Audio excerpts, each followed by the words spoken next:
सवाल ये है कि कोचिंग संस्थान का तो जो होगा सो होगा, यहाँ के बच्चों के भविष्य का क्या होगा? नेता लड़ रहे लेकिन जिम्मेदार कौन? कोचिंग सेंटर में 3 छात्रों की मौत पर दिल्ली में सियासत जारी। कब होगी सुनवाई? हाईकोर्ट पहुंचा मामला। कब से चल रहा है ये संस्थान और कौन है इसका मालिक? तो आपको बता दें कि हम सब दिल्ली वाले फिर शर्मसार हुए। जी हाँ, IAS बनने का सपना लिए दिल्ली गए इन स्टूडेंट्स ने कभी नहीं सोचा होगा कि इस तरह उनके जीवन का अंत होगा। इस हादसे के बाद से अचानक राउज IAS एकेडमी चर्चा में आ गई है। दुख की बात तो यह है कि छात्रों की मौत के बाद भी इस मामले में किसी की जवाबदेही तय होने की बजाय सियासत का दौर जारी है। इस मामले को लेकर बीजेपी और आप नेता एक दूसरे पर निशाना साध रहे हैं। जी हाँ, दिल्ली के फेमस कोचिंग सेंटर के बेसमेंट में डूबने से 3 UPSC उम्मीदवारों की मौत हो गई, जिसके बाद बड़े पैमाने पर विरोध प्रदर्शन शुरू हो गए।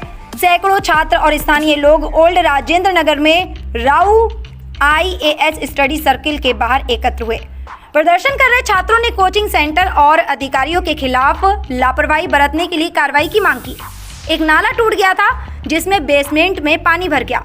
इस घटना के बाद भारतीय जनता पार्टी ने सत्तारूढ़ आम आदमी पार्टी पर तीखा हमला किया और दावा किया कि स्थानीय विधायक ने नालों की सफाई के लिए स्थानीय लोगों की बार बार की गई अपील को नजरअंदाज कर दिया। साथ ही आपको बता दें कि दिल्ली भाजपा प्रमुख वीरेंद्र सचदेवा ने कहा कि अरविंद केजरीवाल आतिशी और उनकी सरकार द्वारा कथित भ्रष्टाचार की जांच होनी चाहिए। इस बात की भी जांच होनी चाहिए कि दिल्ली नगर निगम ने नालों की सफाई क्यों नहीं की। आपको ये भी बता दें कि इस कोचिंग संस्थान के चेयरमैन का नाम VP गुप्ता है और CEO यानी चीफ एग्जीक्यूटिव ऑफिसर का नाम है अभिषेक गुप्ता। हादसे के बाद से CEO अभिषेक गुप्ता और कोऑर्डिनेटर देशपाल सिंह को गिरफ्तार कर लिया गया। 70 साल से चल रहे इस कोचिंग संस्थान की शाख पर इस हादसे ने बड़ा दाग लगाया है। इनके सेंटर दिल्ली और बेंगलुरु में है और बड़ी संख्या में कैंडिडेट्स यहाँ पढ़ते हैं। साथ ही बता दें कि हादसे के बाद से MCD अचानक हरकत में आ गया और कई सारी कोचिंगों को सील कर दिया गया। दिन के 10 घंटे यहाँ पढ़ने वाले छात्रों के पास अब मार्गदर्शन का कोई ठिकाना नहीं रहा। इसका एक कारण है कि अरविंद केजरीवाल की नाकामी और उनका भ्रष्टाचार। बच्चे और लोकल लोग कई दिन से कह रहे थे कि यहाँ के ड्रेनेज को साफ किया जाए।